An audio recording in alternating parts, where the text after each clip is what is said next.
Bonsoir et bienvenue dans cette grande édition, Madame, Messieurs, depuis Kinshasa, capitale de la République démocratique du Congo. Bienvenue encore une fois dans cette grande édition du journal Vespéral. Et débutons cette session d'information avec cette nouvelle. Les députés nouvellement élus de la ville de province de Kinshasa, mais notamment venus de partout à travers la République démocratique du Congo, ont pris part à la plénière de cette législature consacrée essentiellement à la validation de leur mandat. Ces élus est une lourde charge selon notamment leurs missions qui les attendent, comme le fait plutôt savoir Faustin Simanga, cadre du LGD. Selon lui, il pense que les députés n'ont pas autre chose à faire que de pouvoir se donner à entendre la voix de la population pour apporter leurs desiderata dans le perchoir de l'Assemblée nationale. Il est au micro de Alain Goman. Suivez.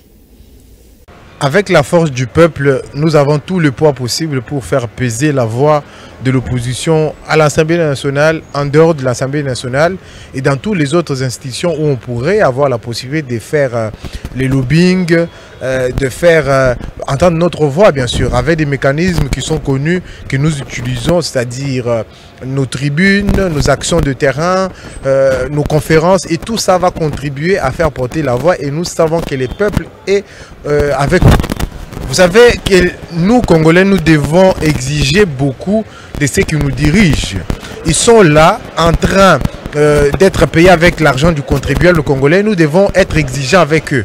Être exigeants, ça veut dire qu'ils doivent nous trouver les lois, qu'ils doivent conduire l'action du gouvernement ou surveiller l'action du gouvernement pour que nous puissions rompre avec les cycles de violence à l'Est, rompre avec l'insécurité, rompre pour renouer avec notre destin de grandeur.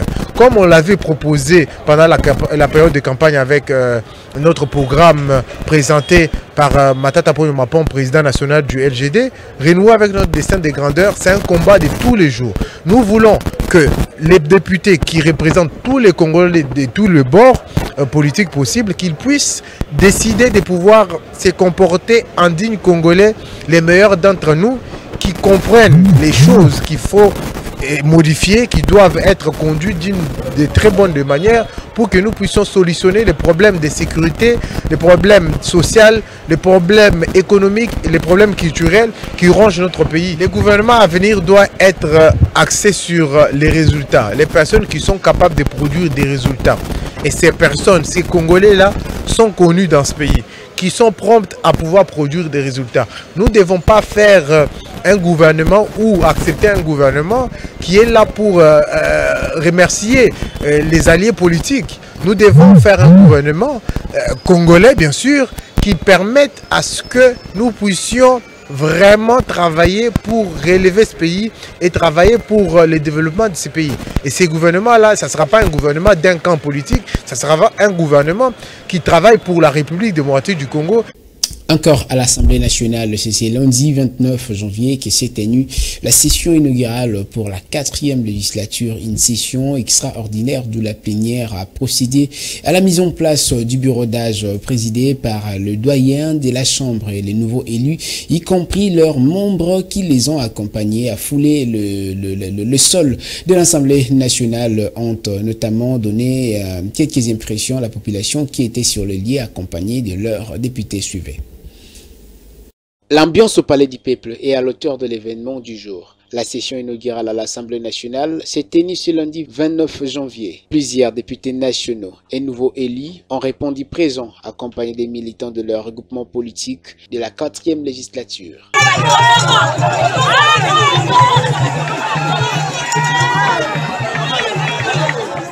Devant la grande porte du Palais du Peuple, les heureux élus ont foulé la porte du Parlement sous une ambiance bon enfant, avec sourire aux lèvres, comme l'on regarde dans ces images.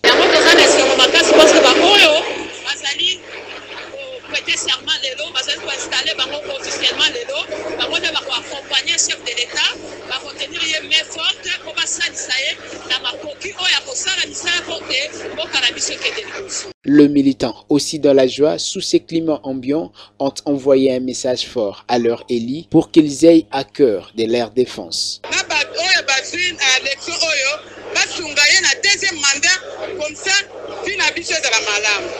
Soulignons que cette plénière inaugurale implique, conformément à l'article 5 et 8 de la Constitution, la démission des animateurs des institutions du pays pour des raisons d'incompatibilité. Toujours avec la rentrée parlementaire, la population notamment, ou la majeure partie de nombreux députés, allais-je dire, étaient présents, selon Apollinaire Kabongo, qui est le secrétaire général de la structure tshisekedi fatiste. Selon lui, il pense que les députés doivent faire preuve d'efficacité et d'éviter la légèreté dans les traitements des dossiers. Et dans cette législature, c'est ce qu'il a affirmé. Et dans le micro de Marlène Bibonda et Rabi Foucault. Il y a eu des députés nouvellement élus et il y a également la session qui a été convoquée quant à ça. Et cette session devait avoir pour but de valider les mandats des députés nouvellement élus, mais également mettre en place les bureaux d'âge. Les députés, ils doivent faire montre de l'efficacité et ne pas traiter les dossiers avec légèreté et sanctionner quand il faut sanctionner. Les nouveaux députés nouvellement élus, ils doivent se mettre au travail. Vous savez que le rôle d'un député reste légiférer les lois, voter les lois, mais également contrôler le gouvernement. Ils ne peuvent pas être complaisants avec les membres du gouvernement. Donc, les ministres incompétents doivent être sanctionnés. En politique, tout est permis et les politiciens ont toujours leurs calculs qu'ils font. Rien n'a été fait au hasard. Je réalise que quand ils ont regroupé autant de députés, c'est qui était une très bonne initiative. Quand ils seront au niveau du Parlement, ils peuvent parler, discuter sur certaines matières à légiférer. Moi, je trouve que M. Caméré est allé vite en besogne.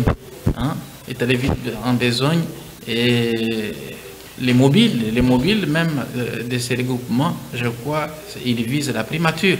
C'est une façon de faire le chantage au chef de l'État. Les immondices débordent le caniveau et impossible qu'il y ait bonne canalisation et empêche ainsi la libre circulation des ruissellements d'eau, des biens circuler bonnement, et le seul moyen est de se déverser sur les avenues. C'est une situation qui ne permet pas aux usagers de cette avenue. Nous sommes sur poids lourd et impossible de pratiquer cette tronçon. On est dans la commune, bien sûr, délimitée dans les quartiers Kingabois. Suivez ces reportages des gens Sielenge qui dit plus. On croirait dans une poubelle à ciel ouvert, mais pourtant nous sommes bel et bien dans l'une des rues dans la ville-province de Kinshasa, où les immondices sont entassés sur le caniveau. Des couches du sable qui bouchent la canalisation empêcha aussi l'eau de circuler facilement. Cette situation est causée par des ordures qui sont jetées dans les caniveaux pendant la nuit. À en croire un riverain rencontré sur place.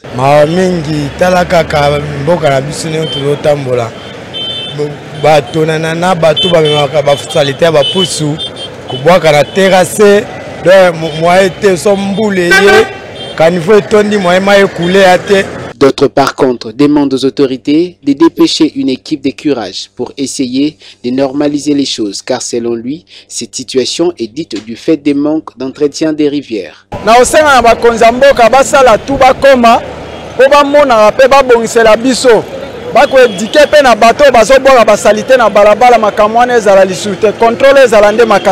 Il s'est de rappeler que cette avenue est d'intérêt capital qui facilite aux grands camions de ravitailler la ville-province de Kinshasa des différents produits essentiels qui proviennent de l'intérieur.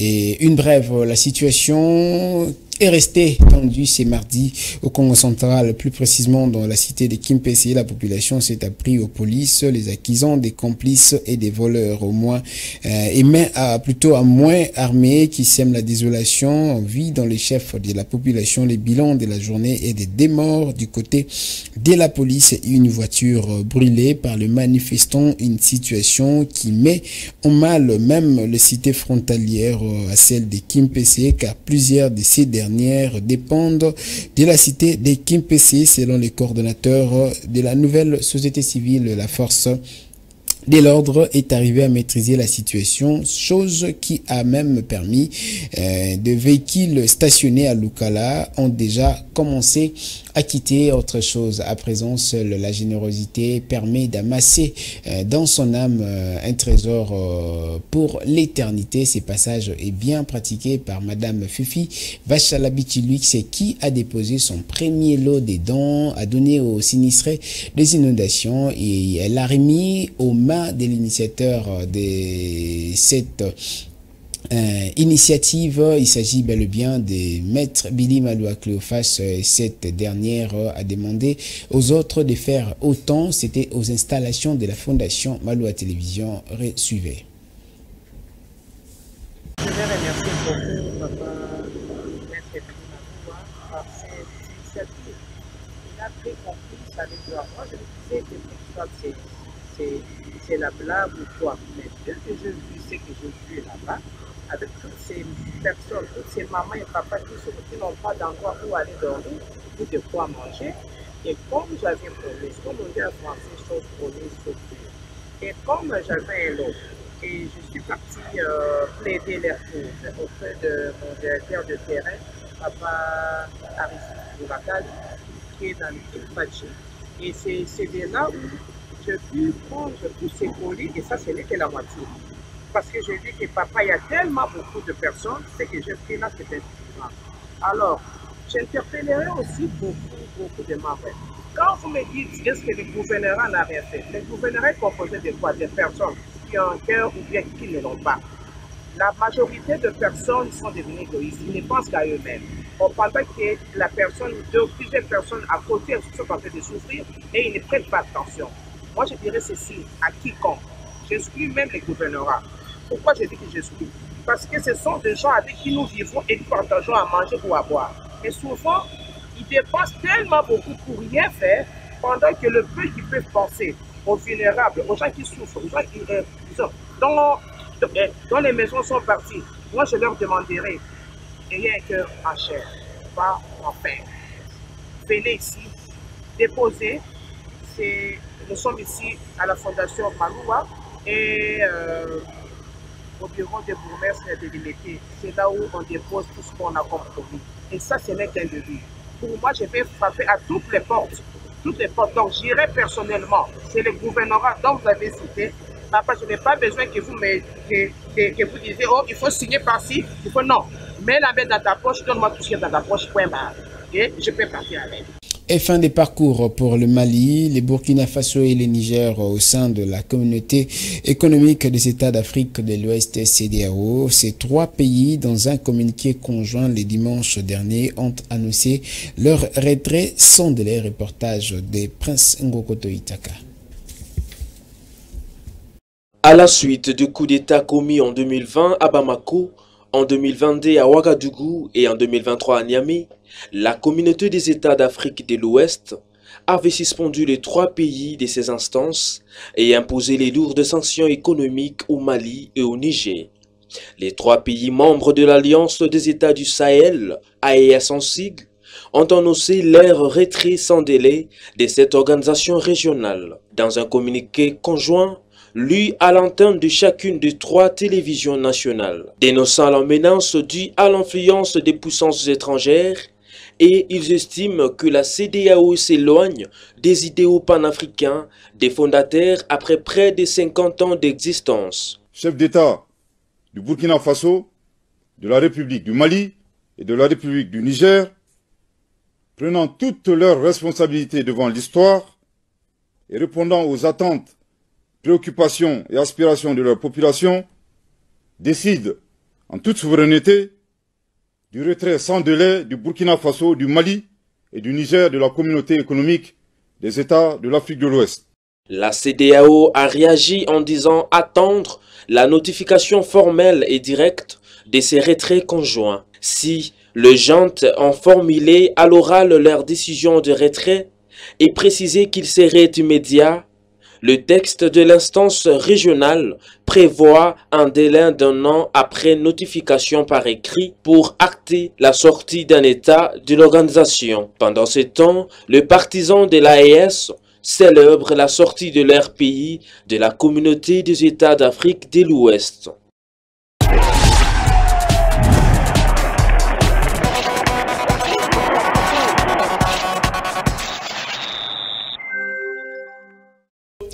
Sport à présent, justement, avant de recevoir Lionel Ngolo sur ces plateaux, Coupe d'Afrique des Nations, on en parle, qualification inattendue du pays hôte, la Côte d'Ivoire sort le Sénégal, tenant du titre après séance de tir au but et s'est qualifié pour la quart des finales. Et dans l'autre match, le Cap-Vert a eu raison devant la Mauritanie sur un score de 1-0. Retour en image avec l'équipe de l'émission, parlons-en avec Lionel Ngolo pour les comptes de la CAN. C'est la désillusion de la compétition, c'est peut-être la Coupe d'Afrique des Nations la plus forte de l'histoire qui n'a pas encore dit son dernier mot. Les tenants du titre tombent, le plus grand favori de la compétition tire sa révérence et dit bye-bye à la 34e Coupe d'Afrique des Nations. Pourtant, c'est le Sénégal qui a réussi son entrée dans le match. 4 minutes plus tôt, le Lion de la Teranga ouvre le score.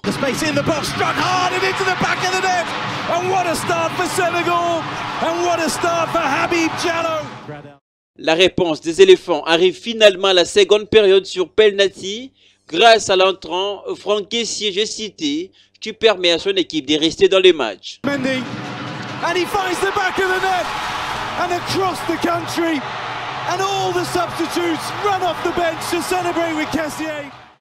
Après 30 minutes de prolongation, sans réussite, les deux équipes seront soumises à la séance de tir au but. Après les ratés sénégalais, c'est encore Franck Kessié, le héros ivoirien, qui renvoie son équipe en quart de finale.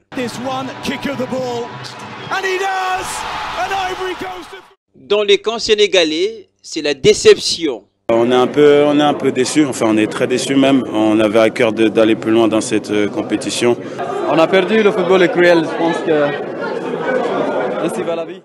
Emers Faye est considéré par plusieurs les sélectionneurs par défaut, celui finalement qui qualifie la Côte d'Ivoire. Mais on va rester humble, franchement on va rester humble, on va continuer à travailler, on va si possible pas faire de bruit. Si on peut laisser le Maroc favori ou le Nigeria, c'est encore mieux. Nous, on va se concentrer sur les quarts de finale et puis on va voir après. Rappelons que la Côte d'Ivoire jouera en quart de finale, le vainqueur entre le Mali et le Burkina Faso.